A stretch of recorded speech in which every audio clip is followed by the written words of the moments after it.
राम राम जी, राधे राधे। तो मैं ज्योति आपका स्वागत करती हूँ हमारे चैनल में। तो कैसे हैं आप सब लोग? आई होप सब लोग अच्छे होंगे और अपनी तैयारी को एक बेहतर तरीके से कर रहे होंगे। आज हम पढ़ने जा रहे हैं महेंद्रगढ़ जिला का पार्ट 2। तो सबसे पहले पढ़ेंगे हम नारनौल शहर के बारे में। नारनौल महेंद्रगढ़ के लिए क्यों इम्पोर्टेंट हो जाता है? सबसे पहले तो महेंद्रगढ़ जिले का मुख्यालय नारनौल शहर में है। ये पहला एक ऐसा जिला है जिसका मुख्यालय खुद जिले में न होकर किसी अन्य शहर में है, तो ये इम्पोर्टेंट है।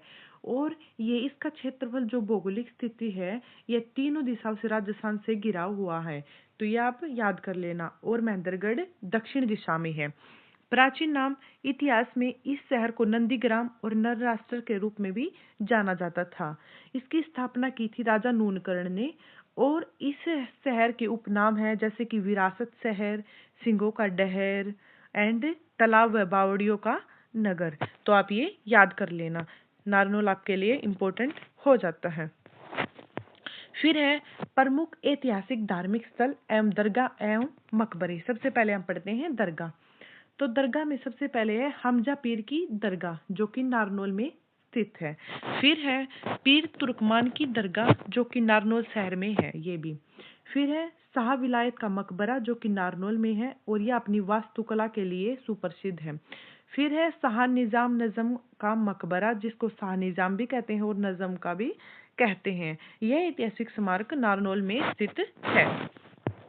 फिर है शेरशाह सूरी और मुगल कालीन की स्थापत्य कलाएं, जैसे कि सबसे पहले इब्राहिम खान का मकबरा है हमारे नारनौल में, ठीक है, जिसका निर्माण शेरशाह सूरी ने कराया था। यह शेरशाह सूरी के दादाजी का मकबरा है, तो आप याद कर लेना इब्राहिम खान कौन थे, शेरशाह सूरी जी के दादा थे। फिर आ जाता है शाह कुली खान का मकबरा, जो कि नारनौल में ही स्थित है। यह मकबरा नारनौल के प्रसिद्ध प्रशासक शाह कुली खान की याद में बनाया गया था। फिर आ जाता है त्रिपोलिया गेटवे नारनौल, जो कि ये एक ऐतिहासिक प्रवेश द्वार है जो कि नारनौल में स्थित है। फिर है महेंद्रगढ़ जिले के प्रमुख किले एवं सुरक्षा स्थल, जैसे सबसे पहले आ जाता है कानोड़ का किला, जो कि महेंद्रगढ़ जिले में स्थित है। इसका निर्माण तात्या टोपे ने करवाया था, जो कि प्रसिद्ध स्वतंत्रता सेनानी थे।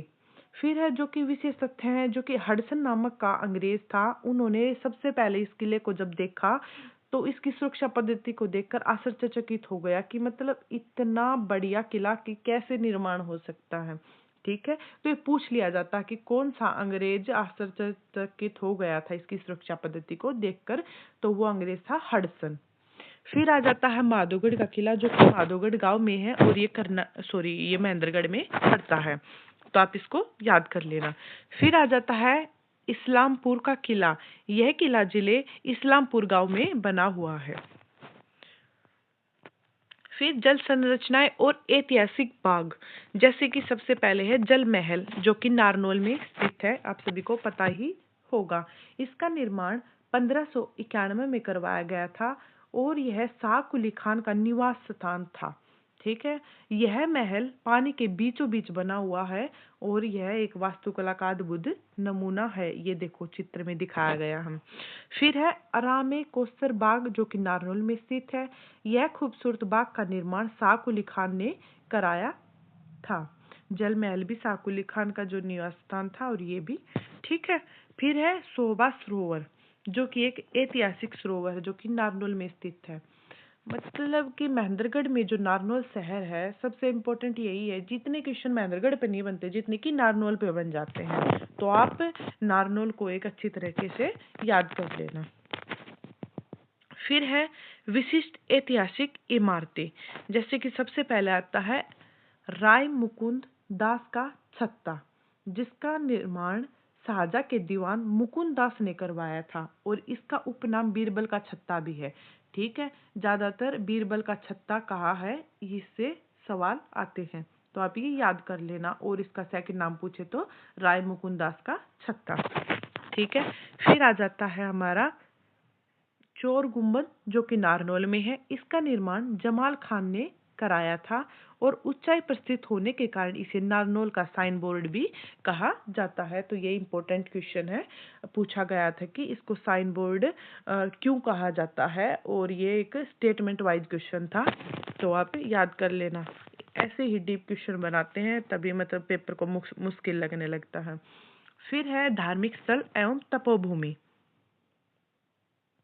सबसे पहले आता है श्याणा तीर्थ, जो कि उदालक ऋषि की तपोस्थली है, और इसको आप याद कर लेना। फिर है बागोत तीर्थ, यह पवित्र स्थान पिपलाद ऋषि की तपोस्थली है, और बागोत में आपको मैंने बताया था कि हमारे भोले बाबा की कावड़ भी चढ़ती है। ठीक है, तो आप ये याद कर लेना। फिर है दशमेश गुरुद्वारा, जो कि नारनौल में है, और ये सिखों के 10वें गुरु गोविंद सिंह जी को समर्पित है। तो ये चीजें आप याद कर लेना। फिर आ जाते हैं प्रमुख शिक्षा व संस्थान। सबसे पहले तो केंद्रीय विश्वविद्यालय है यहाँ पर। ठीक है, यह विश्वविद्यालय जंतपाली गांव में स्थित है, जिसकी स्थापना 2009 में हुई थी, और यह हरियाणा का प्रथम एवं एकमात्र केंद्रीय विद्यालय है। इसके अलावा हरियाणा में कोई भी केंद्रीय विद्यालय नहीं है, और यहीं पर मेरा सीईटी का सेंटर भी आया था, तो ये तो याद ही रहेगा हमेशा के लिए। ठीक है, तो फिर है जवाहर नवोदय विद्यालय, जो कि करीर गांव में स्थित है। फिर है प्रसिद्ध व्यक्तित्व, जो कि हमारे महेंद्रगढ़ के कौन कौन से प्रसिद्ध व्यक्तित्व हैं उनके बारे में हम पढ़ते हैं। सबसे पहले हैं बाबा रामदेव। इनका जन्म 25 दिसंबर 1965 को सैयद अलीपुर गांव में हुआ था, जो कि महेंद्रगढ़ का एक गांव है। तो आप ये याद कर लेना, ये इम्पोर्टेंट पर्सनैलिटी हैं और बार बार इनके बारे में क्वेश्चन एग्जाम में पूछा ही जा रहा है। इनका बचपन का नाम था रामकिशन यादव, और इनके जो गुरु थे उनका नाम था आचार्य बलदेव। ये इम्पोर्टेंट है, बहुत ही बार एग्जाम में पूछा गया है।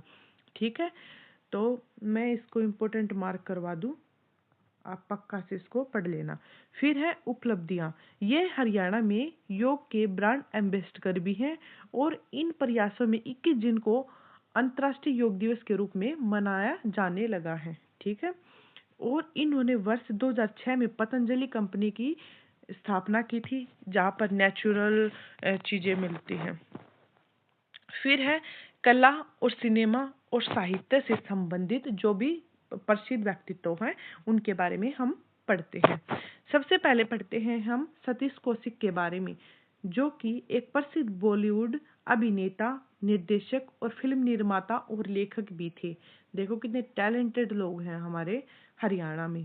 ठीक है, विशेष बतौर पर निर्देशक इनकी प्रथम फिल्म थी रूप की रानी चोरों का राजा। ठीक है, आप ये याद कर लेना। और इनका रोल मिस्टर इंडिया में भी था, आई थिंक मैंने देखा हुआ है। फिर है सुरेंद्र शर्मा, ठीक है, जो कि एक हास्य कवि है हरियाणा के, और इनकी एक प्रसिद्ध टैगलाइन भी है। ये हर रागनी या फिर कुछ भी बात बताते हैं तो ये लाइन बोलते हैं कि 4 लाइन सुना रहा शू। तो ये लोकप्रिय है, और ये एग्जाम में पूछा भी गया है कि सुरेंद्र शर्मा की टैगलाइन क्या है, या फिर ये 4 लाइन सुना रहा शू ये किसकी टैगलाइन है। तो आप इनको याद कर लेना। फिर आ जाता है उद्योग और खेल जगत के जो भी इम्पोर्टेंट हैं, जैसे कि जो है गुजरमल मोदी। ये एक विख्यात बिजनेस टाइकून है। ठीक है, जो कि उत्तर प्रदेश के मोदी नगर का नाम भी इन्हीं के नाम पर पड़ा है। सबसे पहले तो मैंने मोदी नगर पढ़ा था तो ऐसा लग रहा था कि प्रधानमंत्री नरेंद्र मोदी के नाम से है, बट जब मैंने डीपली पढ़ा तो जब मुझे पता चला कि जो कि हमारे महेंद्रगढ़ जिले के गुजरमल मोदी हैं उन्हीं के नाम पर इनका नाम पड़ा। तो ये इम्पोर्टेंट हो जाता है, क्योंकि अधिकतर बच्चे को नरेंद्र मोदी ही लगाएंगे, तो ये आप बिल्कुल याद कर लेना। फिर है संदीप सिंह, जो कि इनका संबंध पैदल चाल से है। ठीक है, ये खेल से बिलोंग करते हैं। जैसे कि सब यहाँ पे आ जाता हमारा क्विक रिवीजन कि हमने आज क्या क्या पढ़ा है। जैसे कि महेंद्रगढ़ जिले का जो कि मुख्यालय है वो नारनौल में है। इसे तालाब बावड़ियों का नगर भी कहा जाता है। जैसे कि केंद्रीय विश्वविद्यालय जंतपाली की स्थापना 2009 में की गई थी। जल महल है, कानोड़ का किला है, बाबा रामदेव एंड बीरबल का छत्ता, नारनौल साइन बोर्ड, चोर गुम्बद। तो इनको आप एक बार याद कर लेना।